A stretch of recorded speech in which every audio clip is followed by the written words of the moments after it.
Vijayawada university మంచి భవిష్యత్తు కోసం తెలుగు విద్యార్థులు ఇష్టపడే యూనివర్సిటీ. కాల్ 9059052378 9059052379.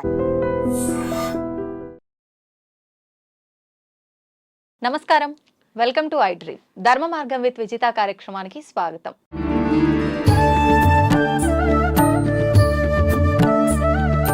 ప్రస్తుతం మనతో పాటు ఉన్నారు ప్రముఖ సామాజిక ఆధ్యాత్మికవేత్త లక్కరాజు నిర్మలమ్మ గారు. అమ్మగారితో మాట్లాడి మరిన్ని ఇంట్రెస్టింగ్ టాపిక్స్ అడిగి తెలుసుకుందాం. మంచి మంచి విషయాలు, మంచి మంచి కబుర్లు మాట్లాడుకుందాం.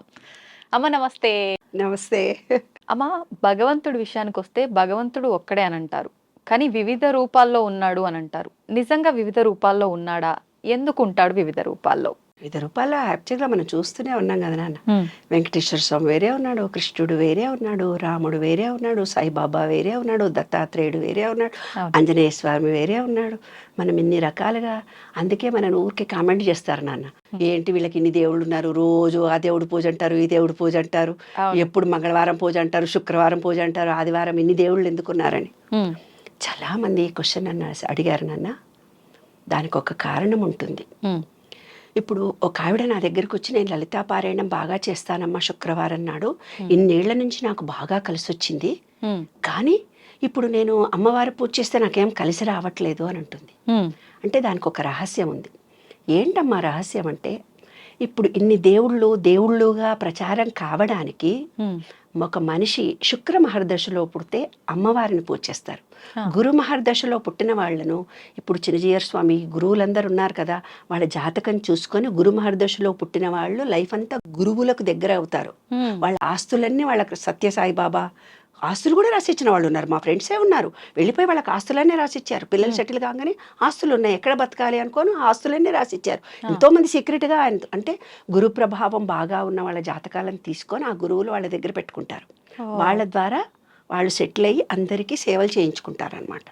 గురు ప్రభావం ఉన్న వాళ్ళని గురువు దగ్గరికి పోతుంటారు. శని ప్రభావం ఉన్న వాళ్ళు వెంకటేశ్వర స్వామి లాంటి సేవలు, శని పూజలు ఎక్కువ చేస్తారు. శుక్ర మహర్దశలో పుట్టిన వాళ్ళు శుక్రుడి పూజలు, అమ్మవారి పూజలు చేస్తుంటారు. అర్థమైందా? చంద్ర మహర్దశలో పుట్టిన వాళ్ళు శివుడికి పూజలు ఎక్కువ చేస్తూ పోతుంటారు. ఇది సీక్రెట్. ఇది బుధ మహర్దశలో పుట్టిన వాళ్ళు విష్ణువుకి పూజలు ఎక్కువ చేస్తూ పోతుంటారు. లక్ష్మీ విష్ణుడు, కృష్ణుడు భజనలు చేస్తారు వాళ్ళు. అవునవును, కృష్ణ ప్రేమతో బతుకుతారు. అలాగా ఆ గ్రహ దశలను బట్టి వాళ్ళు ఆ దేవుళ్ళుగా మనమే మార్చాము. ఆ దేవుళ్ళకు ఒక రూపాన్ని ఇచ్చాము, ఆ దేవుళ్ళకి ఇన్ని గుళ్ళు కట్టారు. ఆ గ్రహ దశల్లో వాళ్ళు అలాగే జాతకాలు చెప్పే వాళ్ళ దగ్గరికి వస్తే, మా నాన్నగారు జాతకాలు చెప్పేవాళ్ళు కాబట్టి నాకు బాగా తెలుసు. అయితే ఇప్పుడిప్పుడు మనుషులనందరినీ చూసి ఇవన్నీ చూస్తుంటే, శని పట్టింది నీకు, 7 ఏళ్ల శని ఉంటాడు, నువ్వు పోయి శనేశ్వరుడికి పూజలు చెయ్యి, వ్రతాలు చెయ్యి అంటుంటారు నాన్న. అవునమ్మా. ఎప్పుడైతే నీకు శాటర్న్ నీ గ్రహ దశల్లోకి వస్తాడో, రాగానే నీకు తెలియకుండా గుడికెళ్ళి శనికి పూజ చేస్తావు, నీకు తెలియకుండా బ్లాక్ డ్రెస్ వేసుకుంటావు. నువ్వు వేసుకునే డ్రెస్సు నీకు ఆ కలరే వస్తుంది కొన్ని రోజులు నీకు. కొంతమంది పింకే వేసుకుంటారు ఎక్కువ, కొంతమంది గ్రీనే వేసుకుంటారు, కొంతమంది రాహు దోషం ఉన్న వాళ్ళందరూ రెడ్ కలరే ఇష్టపడతారు. కేతు దోషం, రాహు కేతుల దోషం ఉన్న వాళ్ళంతా బ్లాక్ ఇష్టపడతారు.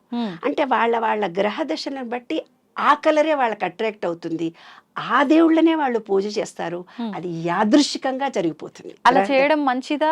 ఆటోమేటిక్ గా జరిగిపోతుంది. ఇప్పుడు ఏమంటారు కొంతమంది, రాహు దోషం ఉంది, నీవేదో ఉంగరం పెట్టుకో, గురు మార్గదర్శ తక్కువ ఉంది, ఈ గృహం తెచ్చుకొని ఎవరెవరో చెప్తుంటారు, అవి పెట్టుకుంటారు. ఆ గ్రహ దశ పోయి వేరే దశ వచ్చినప్పుడు ఆ ఉంగరం ఊడిపోతుంది. నీకు తెలుసా? అది నీ చేతిలో ఉండదు, అది పట్టదు, లేకపోతే కట్ చేయించుకోవాల్సి వస్తుంది. అలాగ మన గ్రహ దశలు మారిపోతూ ఉండగానే అప్పుడే ఏమవుతుందంటే ఆ రాళ్ళు, ఆ దేవుడు. ఇప్పుడు నా దగ్గరకు ఒక ఆమె వచ్చింది, నేను అమ్మవారి పూజనే నమ్ముకున్నాను, అమ్మవారి పాదాలనే, నేను ఇన్నేళ్ల నుంచి అమ్మవారిని, ఇప్పుడు నేను అమ్మవారికి ఏం కోరుకున్నా తీరుతులేదు, అమ్మవారి పూజ చేయలేకపోతున్నా, లేకపోతే పీరియడ్ అని అడ్డం వస్తుంది, లేకపోతే ఎవరో చనిపోతున్నారు, దీపం కూడా పెట్టలేకపోతున్నా, నాకు ఎందుకు అని. అప్పుడు నేను చెప్పాను, ఒక మనిషి పుట్టిన తర్వాత గ్రహ దశలు మారుతుంటాయి. శుక్ర మహర్దశ పోయి శని మహర్దశ వచ్చింది అంటే శుక్రుడి పూజలు ఆమెకు అచిరావు, ఆమె చెయ్యలేదు. శని మహర్దశ వచ్చింది కాబట్టి ఇప్పుడు శని పూజలు ఎక్కువ చేస్తుంది. తర్వాత దర్శలో గురువు వస్తాడు, గురు పూజలు ఎక్కువ చేస్తారు. మనకు తెలియకుండా కూడా, అంటే గురు మహర్దశలో నువ్వు పుట్టినప్పటికీ కూడా నీ అంతర్దశలన్నీ మారుతూ పోతున్నప్పుడు నీలో పరివర్తనలో అలా మార్పులు ఆ దేవుళ్ళను కొలవాలని, ఆ మనుషుల దగ్గరికి నువ్వు చేరువుగా వెళ్ళాలని ఆటోమేటిక్గా ఇది యాదృష్టికంగా జరుగుతున్నటువంటి అంశం నాన్న. ఓకే. అంతేకాని ఇన్ని దేవుళ్ళు, రాముడు ఉన్నాడు, కృష్ణుడు ఉన్నాడు, వినాయకుడు ఉన్నాడు, ఈ దేవుళ్ళందరూ కూడా ఆ గ్రహ దశలను బట్టి జరుగుతున్నటువంటి అంశంతో ఆ దేవుళ్ళకు చేరువుగా వస్తారు. ఇంకొక గూఢ రహస్యం కూడా ఉంది ఇందులో. ఏంటమ్మా? ఇప్పుడు మన శరీరంలో మూలాధారం అనేది వినాయకుడు, దాని తర్వాత ఉండేది స్వాధిష్టానం. స్వాధిష్టానం అంటే జలము, తర్వాత ఉండేది మణిపూరకము సూర్యుడు. ఈ క్రింది నుంచి క్రిందికి ట్రయాంగిల్ అంటే యూట్రస్ ఎలా ఉంటుందో ఇలా చూపిస్తారు కదా, దాన్ని బ్రహ్మ అంటారు. వినాయకుడు, తర్వాత నీరు, మణిపూరకము, స్వాధిష్టాన చక్రం. స్వాధిష్టాన చక్రం అంటే వాటర్. దానికోసమే మంత్రాలు, యంత్రాలు, జపాలు ఉన్నాయి. స్వాదిష్టం. ఆడవాళ్ళు బొడ్డు కింద చీర కట్టుకుంటే మగవాళ్ళు పడిపోతారు, వాళ్ళు కోట్లు సంపాదించుకుంటున్నారు. అది స్వాదిష్టాన చక్రం కనిపిస్తే అలా అట్రాక్ట్ అవుతారు. దాని తర్వాత ఉన్నది అనాహత చక్రం, దాని తర్వాత ఉన్నది విశుద్ధి, ఇక్కడ ఉండేది ఆజ్ఞ, ఇదంతా శివుడు. ఈ ట్రయాంగిల్ ఇలా ఉంటుంది. ఇలా క్రిందికి ఇలా పైకి ఉన్నదాన్ని కలిపితే శ్రీచక్రము అన్నారు. అలాగా ప్రతి దాంట్లో ఒక అర్థాలు ఉన్నాయి నాన్న, ప్రతి దాంట్లో ఒక రహస్యాలు ఉన్నాయమ్మా. మనం నిత్య జీవితంలో వాటన్నిటిని మర్చిపోయి మూఢ విశ్వాసాలు, మూఢనమ్మకాలు వీటితో మనం బ్రతుకుతున్నాం. కానీ ప్రతి దేవుణ్ణి, ఆ దేవుణ్ణి వాళ్ళు అలా కొలిస్తే వాళ్లకు అలా వరాలు కూడా వస్తాయి, వాళ్ళు అనుకున్నవి జరుగుతాయి. ఆ దేవుళ్ళకి చేరువుగా వాళ్ళు వెళ్తారు నాన్న. గురువు అనుగ్రహం ఉన్న వాళ్ళు మినిస్టర్ల దగ్గరికి వెళ్తారు. గురువు అనుగ్రహం ఉన్న శుక్ర మహర్దశ వచ్చినప్పుడు డబ్బు సంపాదిస్తారు. గురు మహర్దశ వచ్చినప్పుడు స్పీచ్ పవర్ పెరుగుతుంది, వాళ్ళ మాటకు విలువ, గౌరవం పెరుగుతుంది. శని మహర్దశ వచ్చినప్పుడు లేబర్లకు దగ్గరగా అట్రాక్ట్ అవుతారు. లేబరు, పేపరు, ఆయిల్ శనికి సంబంధించినటువంటి గ్రహం. వాళ్ళు ఆ రంగంలో చేస్తేనే వాళ్ళు రాణిస్తారు. హ్యాండిక్యాప్డ్ స్కూల్ పెట్టడము, లేకపోతే లేబరు కాంట్రాక్ట్ బిజినెస్ చేయడము, పేపర్లో ప్రెస్లో ఉద్యోగాలు రావడము, అలాగా. ఆయిల్ కాంట్రాక్ట్ దాంట్లో ఆయిల్ బిజినెస్ చేస్తే వాళ్ళకి శని బాగా ఉన్న వాళ్ళకి ఆయిల్ దుకాణం పెట్టుకుంటే బాగా నడుస్తుంది, బట్టల దుకాణం పెట్టుకుంటే బాగా నడుస్తుంది. వాళ్ళకి ఆ దశ మారిన తర్వాత మళ్ళీ అంటే వాళ్ళకి అది కలిసి వస్తుంది. వాళ్ళు శని మహర్దశలో పుట్టారనుకోండి, గ్రహ దశలు మారుతున్నప్పుడు బిజినెస్ లో అప్ అండ్ డౌన్ అలా వచ్చినా వాళ్ళ జీవితం అంతా కూడా శని ప్రభావంతో అంటే మనం పుట్టేటప్పుడు ఆ గ్రహాలు కొంచెం దూరంలో ఉంటాయి. ఆ ఎనర్జీ లెవెల్ విశ్వం మొత్తము, నేను చెప్పాను ఇంత ఎలక్ట్రిసిటీ ఉండేది, అనంతంగా ఉండే ఎలక్ట్రిసిటీ అంతానేమో విశ్వం, ఆయననే పరమాత్మ, మనమేమో ఆత్మ, మనమేమో చిన్న చిప్పు, ఆయననేమో పెద్ద లైట్. ఆ పెద్ద లైట్ దగ్గర గ్రహాలన్నీ ఓవెల్ షేప్ లో తిరుగుతున్నాయి. ఓవెల్ షేప్ లో తిరుగుతున్నప్పుడు గ్రహ దశలు మారుతుంటాయి కదా, శుక్రుడు, శని, అంగారకం. మనం పుట్టే టయానికి ఆ గ్రహాలు ఎంత దూరంలో ఉన్నాయి, వాటి ప్రభావం మన మీద ఎంత పడుతుంది అనేది ఇది ఒక సైంటిఫిక్ శాస్త్రం అంతే తప్ప మూఢ విశ్వాసం కాదు. అస్ట్రాలజీ ఈజ్ ఏ సైన్స్గా నమ్మాలిగా. వాళ్ళు ఎవరో చెప్పారో నాకు ఇంతే అవుతుంది కదా అని అపవిశ్వాసం పెట్టుకొని, అపనమ్మకం పెట్టుకొని అదే జీవితం అనుకుంటే మాత్రం జీవితం పాడైపోతుంది. కాబట్టి గ్రహదశలు మారుతూ ఉంటాయి, అదే విశ్వ నియమాల్లో చెప్పింది. అప్ అండ్ డౌన్స్ ఉంటాయి, ఎప్పుడు ఎనర్జీ లెవెల్స్ ఒక తీరు ఉండవు. ఇవాళ మనం హెల్తీగా ఉన్న వాళ్ళం ఒకరోజు అనారోగ్యం కూడా రావచ్చు, మళ్ళీ రెండో రోజే హ్యాపీగా ఉండొచ్చు. ఒకరోజు సక్సెస్ఫుల్గా అయిన మనిషి ఒకరోజు యాక్టివ్గా ఉండకపోవచ్చు. ఎనర్జీ లెవెల్స్ మారుతున్నప్పుడు అప్ అండ్ డౌన్స్ కరెక్ట్గా వస్తాయి, ఇలాగే వస్తాయి. అలాగే మన దేవుళ్ళ యొక్క రూపాలు, మన గ్రహ దశలను బట్టి ఆయా రూపాలు, ఆయా దేవుళ్ళను మనం ఆకర్షిస్తాము, ఆయా దేవుళ్ళతో చేరువుగా ఉంటాము, ఆయా దేవుళ్ళు మనకు వరాలు ఇస్తారు.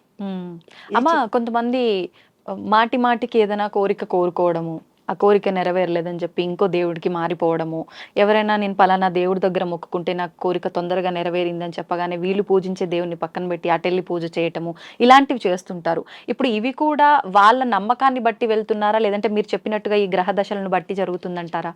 గ్రహ దశల్ని బట్టి కూడా జరుగుతాయి, మూఢ విశ్వాసాలను బట్టి కూడా జరుగుతాయి. వాళ్ళ దశ ఎక్కడుంది, శుక్ర మహర్దశలో ఉన్నారు ఒకళ్ళు అనుకుందాం. కానీ వాళ్ళు ఏం చెప్పారు, వెంకటేశ్వర స్వామి పూజలు చేస్తే మాకు మంచిగా అయిపోయింది, వెంకటేశ్వర స్వామికి 7 వారాలు నోము నోచాను చెయ్యి అంటారు, అక్కడికి పోయి చేస్తారు. అంటే ఏం జరిగింది, వాళ్ళున్న దశకు వేరే చేశారు కాబట్టి వాళ్ళకి అది ఫలించదు, కోరిక తీరదు.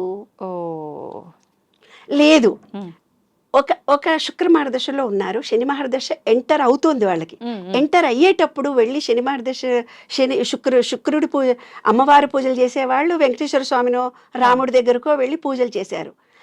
లాస్ట్ మూమెంట్లో అంటే ఇప్పుడు 30వ తారీఖు ఒకటి వచ్చేటప్పటికి 28 దగ్గరికి వచ్చింది అనుకో, 2 డేసే కాబట్టి ఫలిస్తుంది.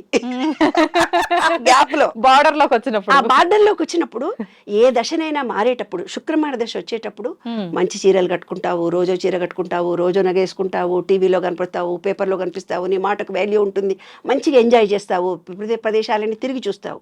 కేతు దశ రాగానే నువ్వు మంచి తీర్థయాత్రలు చేస్తావు, తిరుగుతూనే ఉంటావు. ఏందిరా బాబు వాడు ఒక్కరోజు కూడా ఇంట్లో ఉంటలేడు, వాడు పుట్టినప్పటి నుంచి ఆ ఉద్యోగమని కరీంనగర్ పోతున్నాడు, వరంగల్ పోతున్నాడు, తిరుగుతూనే ఉన్నాడు. అంటే కేతు మహర్దశలో పుట్టిన వాళ్లకు పాపం ఒక చోట ఉద్యోగం దొరకదు, తిరుగుతూనే ఉంటారు ట్రాన్స్ఫర్స్ అయిపోయి వాళ్ళంతా.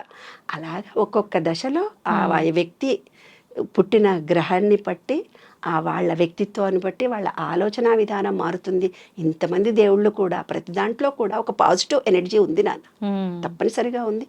వాళ్ళు ఏ దేవుణ్ణి ఎలా కొలిచినా కూడా వాళ్ళకి ఆ రూపంలో వాళ్ళకి అనుగ్రహం కలుగుతుంది. సంతోషం అమ్మ, చక్కగా వివరించారు. ధన్యవాదాలు. Thank you.